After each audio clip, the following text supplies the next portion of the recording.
Hello everyone, कैसे हैं आप लोग। Welcome back my YouTube channel. नमस्कार दोस्तों, क्रिएटिव वुमन में आप सभी का स्वागत है। तो दोस्तों, वीडियो अच्छा लगे तो वीडियो को लाइक कमेंट के साथ शेयर जरूर कीजिएगा और वीडियो को फुल वॉच कीजिएगा।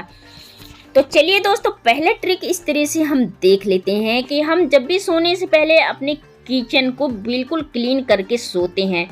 तो दोस्तों, आपने देखा है कभी कि हमारे किचन में सिंक में डस्ट वगैरह, बैक्टीरिया वगैरह, हम सोने के बाद बैक्टीरिया वगैरह आती हैं।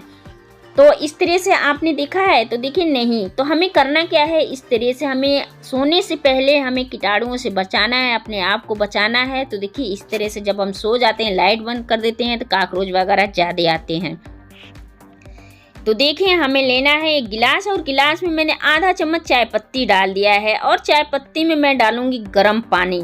और गर्म पानी डालने के बाद मैं इसको देखिए अच्छी तरह से, मैंने आधा गिलास के लगभग मैंने गर्म पानी डाल दिया है, और इसको मैं चम्मच के हेल्प से अच्छी तरह से इसको मैं मिक्स कर लूँगी। तो आप देख पा रहे होंगे चम्मच का कलर बिल्कुल छोड़ दिया, चाय पत्ती का कलर बिल्कुल अच्छी तरह से इसमें आ चुका है। और मैं डालूँगी इसमें एक मेडिसन आप कोई सा भी ले सकते हैं, कोई ज़रूरी नहीं कि एक्सपायरी मेडिसन रहे, तो कोई भी मेडिसन आप ले सकते हैं। तो चलिए, मेडिसन मैंने पैरासीटामोल डाल दिया है इसमें। तो इस तरह से आप अपने सिंक में एक हफ्ते में एक काम तो ज़रूर कीजिएगा। तो चलिए इस तरह से मैं छान लेती हूँ। छानते हुए भी मैं इस तरह से सिंक में डालती हूँ। दोस्तों, इस तरह से डालने से क्या है, जो भी आपके सिंक में बैक्टीरिया वगैरह आते हैं, कॉकरोच वगैरह आते हैं, तो आपने यहाँ तक कि देखा होगा कि इसमें कॉकरोच यहाँ तक कि अंडे भी दे देते हैं।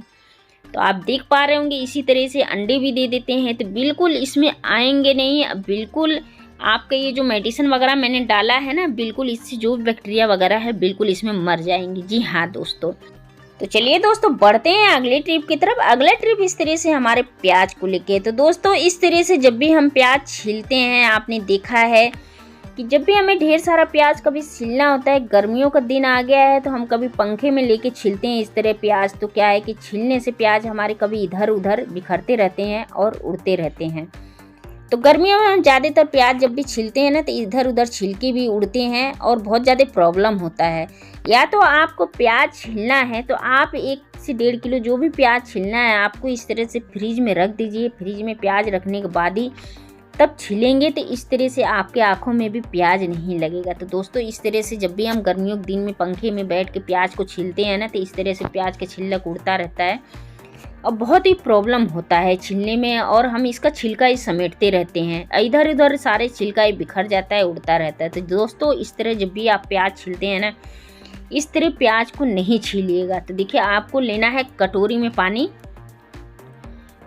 पानी लेना है, और इस तरह से आपको छीलते जाना है। और ये जो छिलक उतरेगा ना प्याज का, इसी तरह से छिलक को आपको कटोरी में डालते जाना है।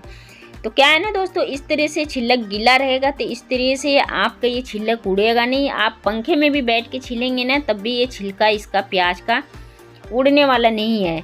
जी हाँ दोस्तों, छोटा सा ट्रिक है, पर ये बहुत ही काम का है। तो इस ट्रिक को आप लोग एक बार ज़रूर आजमा के देखिएगा।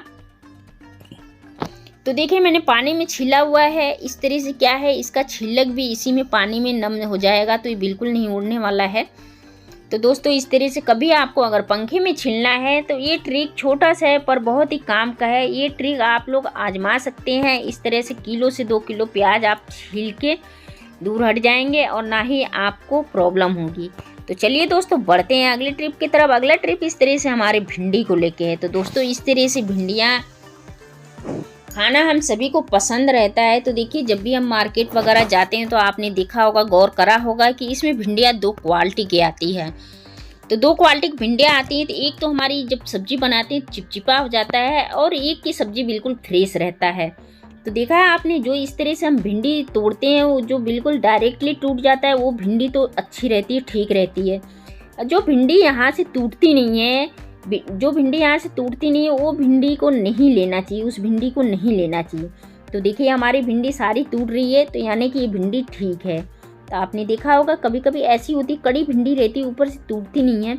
जब भी हम उसकी सब्जी बनाते हैं ना, तो वो सब्जी बिल्कुल उस एक में बिल्कुल मिक्स हो जाता है, और ज़्यादा बीज भी रहता है और चिपचिपा भी होता है। तो दोस्तों ये इस तरह से भिंडी को आप ना लें, जो भिंडी टूट जाती है वही भिंडी ले, जो ऊपर से भिंडी नहीं टूटती उसको नहीं इस्तेमाल कीजिएगा। तो चलिए दोस्तों, आपने चावल बहुत खाया होगा, खाने में इस्तेमाल किया होगा, लेकिन आज हम चावल को अलग तरीके से इस्तेमाल करेंगे। तो देखिए इस तरह से जब भी हम चावल को रख देते हैं तो आपने गौर किया है कि इस तरह से हमें करना क्या है इसमें। तो देखिए हम जब भी कोई फल वगैरह ले आते हैं तो आपने सोचा होगा कि कभी कच्चा हमारा फल रहता है तो हम सोचते हैं कि ये इसको हम किस तरह से पकाएं। को फल में कोई भी चीज़ हो गया आपका, जैसे तरबूज हो गया, खरबूजे हो गए, इस तरह से और भी चीज़ें जो फल में ले आते हैं, केला वगैरह हो गया। तो देखिए इस तरह से अगर आप ले आते हैं, अगर कच्चा आ जाता है तो इसको 1 से 2 दिन इसमें चावल में ही कवर करके रख दीजिए। तो इस तरह से क्या है ना, आपका 1 से 2 दिन में ये जो खरबूजा है ना बिल्कुल पक के बिल्कुल अच्छा हो जाएगा और आपको इधर उधर रखने की ज़रूरत भी नहीं है और बहुत ही अच्छा ये परफेक्ट हो जाएगा। जी हाँ दोस्तों, छोटा सा ट्रिक है पर ये बहुत ही काम का है। अगर आपके साथ भी कोई फल वगैरह कच्चा आ जाता है तो ये ट्रिक ज़रूर आजमा के देखिएगा। तो चलिए दोस्तों बढ़ते हैं अगली ट्रिप की तरफ। अगला ट्रिप इस तरह से हमारे बच्चे के नेकर को लेके है। तो दोस्तों ये इसका लास्टिक वाकई में बहुत ही टाइट है। तो आपके साथ भी अगर इस तरह से होता है, लास्टिक अगर टाइट होता है तो आपने देखा है कि कमर लाल हो जाती है, साइडों से बिल्कुल ही लाल हो जाती है और कमर में खुजली लगने लगती है। तो दोस्तों इस तरह से लास्टिक अगर टाइट है तो इस तरह से आपके घर में कोई कंटेनर या छोटी बाल्टी है तो इस तरह से नेकर को इसके ऊपर पैंट को चढ़ा दीजिए। तो इस तरह से चढ़ाने से क्या है ना कि इसके ओवरनाइट तक के छोड़ दीजिए तो इसकी लास्टिक बिल्कुल अच्छा हो जाएगा और ढीला हो जाएगा। जी हाँ दोस्तों, तो ट्रिक आप लोग ज़रूर आजमा के देखिएगा। वीडियो अच्छा लगे तो वीडियो को लाइक कर दीजिएगा। चैनल पे पहली बार है, चैनल को सब्सक्राइब करना बिल्कुल नहीं भूलिएगा। मिलते हैं इसी तरह से नेक्स्ट वीडियो में फिर। जय हिंद, जय भारत।